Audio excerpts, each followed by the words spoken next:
Ambala airbase की क्योंकि हम बात कर रहे हैं, वहीं पर तमाम कार्यक्रम आज होना है। वहां से मेरे सहयोगी सुमित इस वक्त लाइव जुड़ चुके हैं। सुमित, जरा बताइए कैसी तैयारियां आप देख रहे हैं और जोश कितना हाई है? बिल्कुल बिल्कुल पूर्णिमा, जोश बिल्कुल हाई है। और सबसे खास बात ये कि मैं अपने कैमरा पर्सन से कहूँगा कि सबसे पहले आपको पीछे का नज़ारा मेरे दिखा दे। मेरे पीछे ठीक आप देख रहे होंगे कि जो विमान है BS-001 यानी पहला रफेल विमान, वो मेरे ठीक पीछे खड़ा है। और यही से टार्मेक से मैं आपको दिखा रहा हूँ कि किस तरीके से ये जो रफेल विमानों जिसको लेकर लगातार बात की जा रही, दुनिया भर की नज़रें इस विमान में थी और आखिरकार आज इसकी ऑफिशियल सेरेमनी होगी। लेकिन सबसे महत्वपूर्ण बात ये कि आज खुद रक्षा मंत्री राजनाथ सिंह के साथ फ्रांस की रक्षा मंत्रियां मौजूद होंगी। सबसे पहले शुरुआत होगी जो सर्वधर्म पूजा होती है उससे, यहाँ पर सर्वधर्म पूजा की जाएगी। उसके बाद जो सेरेमनी है उसकी शुरुआत होगी जिसमें वाटर कैनन से इसको सैल्यूट दिया जाएगा जिस तरीके से कहा जाता है। और उसके बाद एयर डैमेज यानी एयर डिस्प्ले होगा। रफेल विमान का पहला मौका होगा कि रफेल और तेजस एक साथ उड़ेंगे। और इसके अलावा सारंग जो ट्रेनिंग टीम है वो भी इनके साथ होगी। और इसके बाद रक्षा मंत्री फ्रांस की रक्षा मंत्री के साथ एक जॉइंट स्टेटमेंट करेंगे। तो ये आज पूरे दिन का यानी आज इस पूरे इवेंट का प्लान होगा। लेकिन सबसे महत्वपूर्ण बात ये कि आज एक बार फिर दुनिया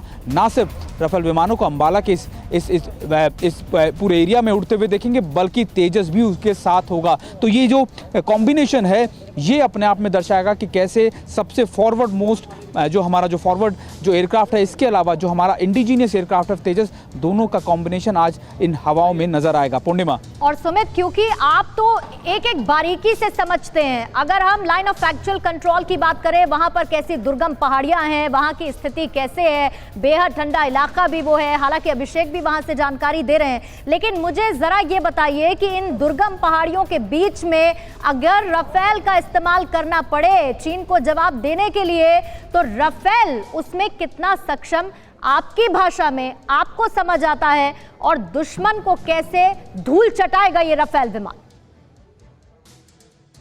देखिए पूर्णिमा, आपने बहुत सही सवाल पूछा कि आखिरकार क्या वजह थी इसको यहाँ पर डिप्लॉय करने की। क्यों 17 स्क्वाड्रन गोल्डन एरो जिसको हम कहते हैं वो उसको यहाँ पर अंबाला एयरबेस पर इसको डिप्लॉय किया गया। इसके स्ट्रैटेजिकली दो इंपॉर्टेंस है, ये ना सिर्फ LAC पर बल्कि LOC के बेहद करीब है। यानी आपके लिए अगर टेक्टिकल ऑपरेशंस में आपके लिए आपको एक ऐसे फॉरवर्ड बेस की ज़रूरत हो जहाँ से आप दोनों को डोमिनेट कर सके, तो अंबाला एयरबेस उनमें से सबसे महत्वपूर्ण और सबसे इंपॉर्टेंट बात यह कि जब हम आपने LAC की बात की, LOC की बात करी, इस समय जिस तरीके का माहौल LAC पर है उसको देखते हुए 5 बड़े एयरबेसिस हैं तिब्बत रीजन के अंदर चाइना के, जिसमें होटन है, जिंगजांग रीजन है और इसके अलावा कई और एयरबेसिस हैं जिनकी डिप्लॉयमेंट चीन लगातार कर रहा है। लेकिन उनमें सबसे बड़ा ड्रॉबैक ये है कि वो पे लोड की जब कैपेसिटी की बात करते हैं तब वो कहीं ना कहीं हमसे पीछे नजर आते हैं। यही वजह है कि ये एयरबेस ना हमें एयर डोमिनेंस देगा, हमें स्ट्रेंथ देगा, बल्कि आने वाले वक्त में ये दोनों फ्रंट के ऊपर, जिस 2 फ्रंट वॉर की सिनेरियो की हम बात करते हैं, चाहे वो LOC हो चाहे LAC हो, उन दोनों फ्रंट के ऊपर ये हमें मजबूती देगा।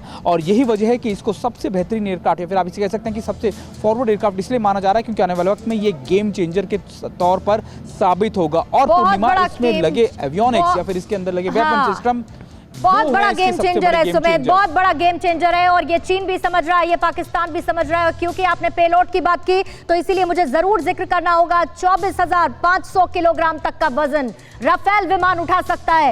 1 मिनट के अंदर 60,000 फीट की ऊंचाई पर यह उड़ सकता है। तो दुश्मन को समझ जाना चाहिए कि उसका सामना किससे होने वाला है। मैं लौटूंगी सुमित आपके पास। फिक्र आपकी, सोमवार से शुक्रवार रात 9 बजे सिर्फ TV9 भारतवर्ष पर।